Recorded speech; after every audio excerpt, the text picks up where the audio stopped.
Assalamualaikum, hai semuanya. Kita bertemu lagi macam biasa di video reaction saya pada hari ini ya. Mudah-mudahan semuanya sehat selalu dan semoga lancar ibadah puasanya. So, kali ini saya mau tengok video tentang ini ya. Inilah mimpi 5 pemuda Palestina tentang Indonesia. Jadi ini tuh ceramah dari Ustadz Rahmat Baikoni ya, tentang mimpi 5 pemuda Palestina tentang Indonesia ya. Seperti apakah mimpinya itu, oke? So, jangan lama-lama lagi. Mari sama tengok video ini. Let's go.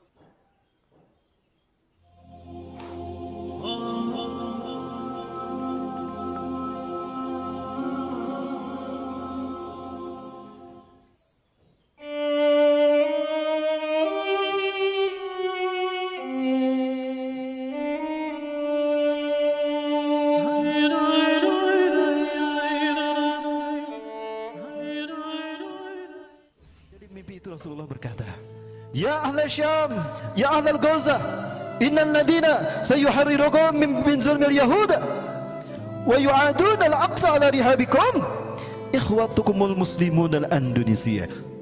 Hai ahli Gaza, hai penduduk Gaza, hai penduduk Syam, sesungguhnya orang-orang yang akan membebaskan kalian dari kezaliman Yahudi dan akan mengembalikan Al-Quds Al-Aqsa kepada tangan kalian adalah saudara-saudara kalian Muslim Indonesia.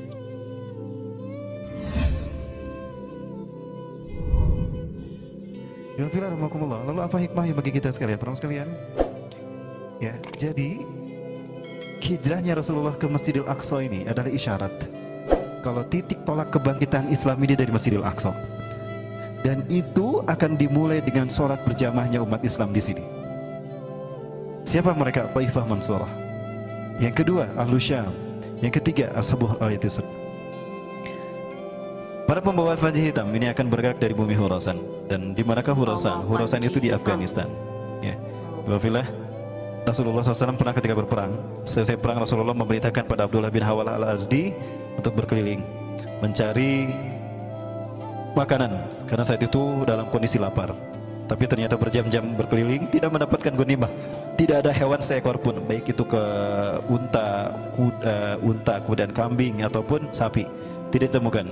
Maka kembali dalam wajah menyesal dan tangan kosong. Maka Rasulullah mengatakan, "Ya Ibnu Hawalah, hei Ibnu Hawalah, jika kamu melihat panji hitam berkibar di bumi Baitul Maqdis atau di pelatarannya, itu pertanda kiamat lebih dekat kepada kalian ketimbang kepala dan pundakmu ini." Teman sekalian, sekarang di Gaza sudah berkibar panji hitam di sana. Selat Gaza. Coba lihat Selat Gaza, panji hitam itu sudah berkibar. Artinya tinggal 75 km lagi ke Masjidil Aqsa, panji ini akan dibawa oleh Indonesia. Ya, makanya mereka menyambut kita, para hamba Allah. Mereka menyambut kita. Mereka merayakan HUT RI. Mereka tidak diminta, mereka merayakan sendiri. Untuk membuat mereka bersabar menanti kehadiran kita, karena mereka yakin yang akan membebaskan mereka dari kezaliman Yahudi adalah bangsa kita. Maka apa kita akan diam saja menunggu mereka habis? Yang mereka kibarkan pertama kali bendera kita, itu mengisyaratkan hadirnya kita dulu. Baru merdekalah mereka, baru bendera Palestina dikibarkan. Kebayang nggak, sekalian? Seorang diri melihat ini, bagaimana saya tidak nangis, orang sekalian? Ini janji dari Allah bagi kita. Sekalian, jangan berleha-leha. Pintu surga sudah dibukakan di sana, dan tidak lama lagi dia terbuka di negara kita. Allahu Akbar. Ya, maka jangan salah. Sekali lagi, mereka bermimpi bertemu Rasulullah. Ada lima orang dari Gaza. Mereka bertemu mimpi Rasulullah SAW di malam yang sama. Mimpi bertemu Rasulullah di malam yang sama, tidak saling kenal dan tidak janjian. Dari mimpi itu Rasulullah berkata, "Ya ahla Syam, ya ahla Gaza, innal ladina sayuharrirukum min zulmil yahuda wa yu'aduna al-aqsa ala rihabikum ikhwatukumul muslimun al-Indonesia." Hai ahli Gaza, hai penduduk Gaza, hai penduduk Syam, sesungguhnya orang-orang yang akan membebaskan kalian dari kezaliman Yahudi dan akan mengembalikan Al-Quds Al-Aqsa kepada tangan kalian adalah saudara-saudara kalian Muslim Indonesia. Allahu Akbar. Ya, persiapan yang terbaik saudaraku. Ya, ini adalah momentum kebangkitan Islam. Insyaallah kita runtuhkan kapitalisme Amerika dan Indonesia Yahudi dan kita kembalikan kemuliaan itu sebagaimana yang Allah janjikan lewat lisan Rasulnya. Baik, Ibu Filah rahmakumullah, tentang mimpi mereka ini, mimpi memimpikan Indonesia ya. Jadi Ini mimpinya yang Indonesia, diterangkan ya. melalui beberapa media dan beberapa utusan. Ya, kalau tidak salah KNRP pernah mengabadikan ini. Ya, mimpi aneh 5 pemuda Palestina, Masjidil Aqsa akan dibebaskan oleh Indonesia. Tepatnya Ramadan 1435 Hijriah menjadi duka bagi warga Palestina. 2008, 2009 itu kaum muslimin dibantaikan di Gaza 3 pekan. Ya, di saat itu kaum muslimin mengalami luka yang luar biasa yang ada di Gaza ini. Dan ternyata Allah memberikan wasiat isyarat ini lewat mimpinya 5 orang soleh dari penduduk Gaza, pemuda Gaza. Alkisah di awal tahun ini 1435 Hijriah, 5 warga Palestina yang tinggal di sekitar Al-Quds bermimpi. Mimpi mereka mirip, bahkan sama, bahwa Masjidil Aqsa, kiblat pertama umat Islam dunia dan masjid suci ketiga, akan dibebaskan oleh orang-orang yang sebelumnya tidak mereka kenal. Wajah-wajah mujahidin itu agak asing bagi mereka, sebab wajah-wajah itu bukanlah wajah-wajah orang Palestina, bukan pula wajah orang-orang Timur Tengah. Tetapi ada kesamaan, ada aura wudhu yang menandakan bahwa mereka adalah umat Islam, bahwa mereka adalah orang-orang yang beriman. Dari mimpi itu mereka kemudian menjadi tahu bahwa para mujahidin yang ada dalam mimpi itu berasal dari Indonesia, sebuah negara yang berpenduduk muslim terbesar di dunia. Salah seorang di antara mereka merasa heran sebab ia belum pernah mendengar nama Indonesia dalam kehidupannya yang nyata. Padahal Indonesia adalah negeri dengan muslim terbesar di dunia. Dan dalam mimpi itu mereka lah yang membebaskan Masjidil Aqsa. Dalam mimpi itu tampak muslim Indonesia sangat banyak. Mereka tiba di Palestina dan bertempur melawan Israel. Peperangan demi peperangan dimenangkan oleh muslim Indonesia itu. Mereka tidak dapat dilawan dan tidak dapat dikalahkan. Hingga akhirnya Israel pun takluk di tangan wajah-wajah asing itu.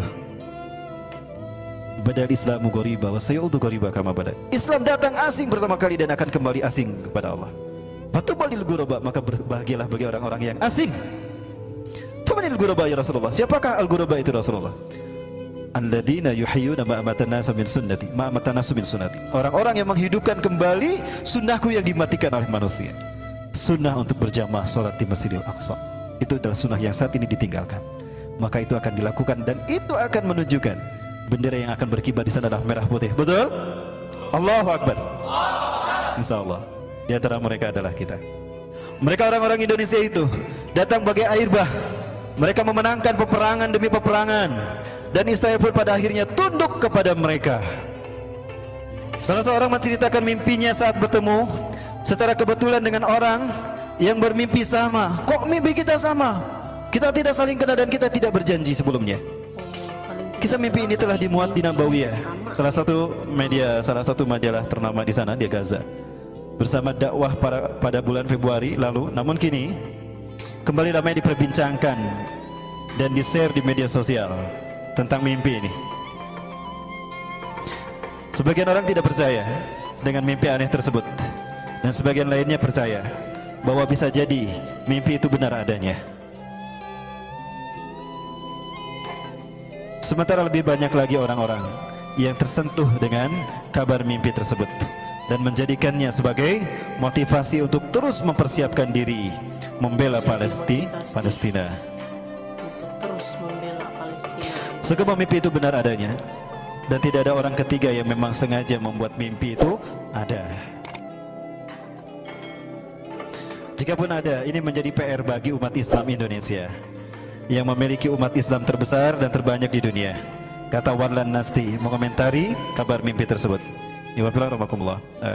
Ini bukan isapan jempol karena 5 ulama dunia mengatakan hal yang sama. Yang satu Syekh Ali Yaqub Al-Abbasi, Ketua Rabita Ulama Palestina, MUI-nya Palestina. Yang kedua wakil beliau Dr. Syekh Abu Bakar Al-Awawidah ketika berada di Jogokarian mengatakan hal yang sama. Dari sekian banyak negara yang menerima Islam sebagai agamanya, tinggal Indonesia yang belum dipilih Allah untuk memimpin kebangkitan Islam. Tinggal kita. Mesir sudah, Arab sudah, Irak sudah, Yaman sudah, mana lagi yang sudah? Tinggal kita Indonesia yang belum. Ya, kemudian siapa lagi? Hekmatyar. Ketika turun dari podium setelah kemenangannya mempermalukan Israel, mempermalukan Rusia di tanah Khurasan, dia berkata, ya Muslim Indonesia, in lam yakum amnu dinina hada min biladina hada, fasaykum min biladikum. Hey Indonesia, jika Islam tidak tegak di negaraku, maka di negaramu lah Islam akan tegak. Kata Hikmatiyar. Yang ketiga, yang keempat, saya Yusuf Aswaidah, Dr. Yusuf Aswaidah, pakar ahli hadis, Imam Besar Masjidil Aqsa, mengatakan hal yang sama, bahwa salah satu arti merah putih yang disebutkan Rasulullah adalah Indonesia. Dan yang kelima adalah Abu Musa Bazarkawi. Sebelum syahid beliau mengatakan, wahai pasukanku, jika ini menjadi jihad kita yang terakhir, maka yang akan melanjutkan jihad kita adalah Muslim Nusantara Indonesia. 5 orang ini mengatakan hal yang sama. Ini bukan isapan jempol. Saya mendengar langsung 2 di antara mereka. Langsung saya yang bertanya, dan mereka mengatakan hal ini. Apakah kita akan berleha-leha? Tidak. Sekarang sudah ada di pundak kita. Mari kita bersatu padu. Kita kuatkan iman Islam kita, kuatkan simpul ukhuwah kita. Dari masjid-masjid ini kita galang kesatuan, kita rekatkan ukhuwah Islamiyah, dan kita buktikan kekuatan kehambaan kita kepada Allah dengan kembali pada Quran dan Sunnah. Dan di saat itu kita melangkah maju. Kondisi Indonesia sekarang adalah latihan bagi kita untuk uji kelayakan, fit and proper test. Hadirnya PKI, hadirnya Syiah di tanah ini, hadirnya Cina, itu latihan bagi kita untuk menghadapi sang kampion kesesatan Yahudi dan Amerika di bawah kendali pimpinan Dajjal dan Iblis Lanatullah alaihim. Yakinilah, tidak ada jihad yang paling hebat melainkan jihad ini, dan tidak ada syuhada yang terbaik kata Rasulullah melainkan syuhada di saat perjuangan itu ada. Dan pastikan ketika panji hitam itu hadir, merah putih berkibar di sana lewat tangan-tangan kita. Allahu Akbar. Ya, kita katakan pada mereka, bersabarlah kalian, tingkatkan kesabaran kalian, tunggulah kehadiran kami untuk kita raih kemenangan itu bersama di atas ridho dan rahmat Allah Subhanahu wa taala. Persiapkan yang terbaik, Ikhwafillah. Apapun yang kita mampu lakukan, dan tidak ada sedekah yang terbaik yang digunakan untuk menolong mereka yang terzolimi melainkan sedekah yang kita keluarkan untuk bisa ibadahnya mereka di Masjidil Aqsa, maka pahala ampunan dosa bagi mereka itu pun yang kita dapatkan. Dan ingat Rasulullah SAW menyatakan akan ada mobilisasi pasukan terbaik di muka bumi. Satakunu jundun fil Iraq, ya, satakunu jundun fil Iraq, wasatakunu jundun fil Syam, Irak, Syam, wasatakunu jundun fi Yaman. Rasulullah memilih 3 titik tadi. Maka para sahabat bertanya, ya Rasulullah, bi ayyi jundin ajtami? Wahai Rasulullah, dengan pasukan mana kami harus bergabung? Fa'alaikum bisyam. Maka hendaklah kau bergabung dengan Syam. Innal iman yauma tahdutsul malhamatil kubra fi makanin yuqalu lahu Syam. Ya, sesungguhnya iman ketika perang akhir zaman terjadi itu akan bertahan di bumi Syam. Wa innal malaikata basitatun ajnihatiha 'alaiha, dan sesungguhnya malaikat akan menaungkan sayapnya menaungi bumi Syam. Kenapa? Untuk menyambut pasukan-pasukan yang terbaik.